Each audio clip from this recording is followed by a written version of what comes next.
Imagine un petit village tranquille, paisible. Saint-Loup-de-No, à 1 heure de Paris, t'as envie d'être tranquille, tu vas là-bas. Jusqu'à ce qu'une explosion déchire le silence de la ville. Le 27 novembre 2024, il n'y a pas si longtemps, une maison explose, ok, tuant la personne qui vit dedans, une femme de 31 ans, et qui blesse son petit copain qui a 34 ans, lui. Et tu sais, toujours dans ces villes, il y a toujours une personne, on dit c'est bizarre, et si demain il y a un problème, tu t'étonneras pas que ça vient de cette personne-là. Et ben là, les regards se posent rapidement vers une mère de 73 ans et son fils de 35 ans, ancien voisin de la victime. Ils étaient un peu rancuniers. On va voir pourquoi. Mais les enquêteurs ont enquêté, car c'est leur travail et ils ont trouvé encore plus de trucs. Parce qu'il y a 8 ans, il s'est passé un truc hardcore, ok. Une voiture explose à l'école du village, tuant Michel Charbonnier, un ancien conseiller municipal et son petit-fils de 5 ans. Horrible affaire. Et en fait, qui n'a jamais été résolu depuis 2017. On ne sait pas ce qui s'est passé. Maintenant, oui. Parce qu'en fait, les enquêteurs, ils trouvent un lien entre l'explosion de cette maison qui a explosé en 2024 et l'accident... Enfin non.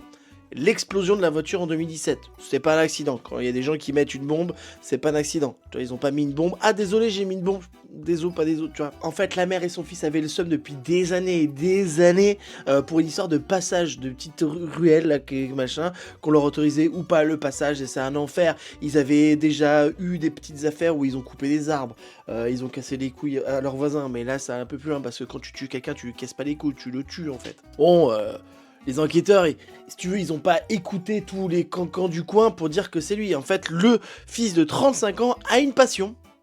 Bizarre. C'est les explosifs. Ah ouais, non, mais bon, c'est vrai que ça aide. Le fils, en fait, est passionné de tout ça, et c'est un autodidacte. Et bravo l'autodidacte, hein.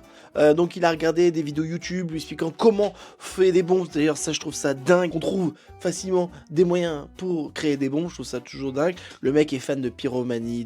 Tu le rencontres à Tinder, il te dit, moi, ma passion, c'est les explosifs. Bon, bah, tu restes pas, tu vois. Les enquêteurs commencent à interviewer les gens autour d'eux. Tout le monde dit que c'est des mecs chelous, il y en a toujours. Le fils est appelé Gio trouve tout apparemment. Mais là, il a quand même trouvé 20 kilos d'explosifs pour faire exploser la maison du voisin, quoi. C'est vraiment Gio trouve tout, vraiment. Mais trop tout, quoi. Les filles qui arrivent chez eux, qu'est-ce qu'il y a? Ils ont une fille handicapée.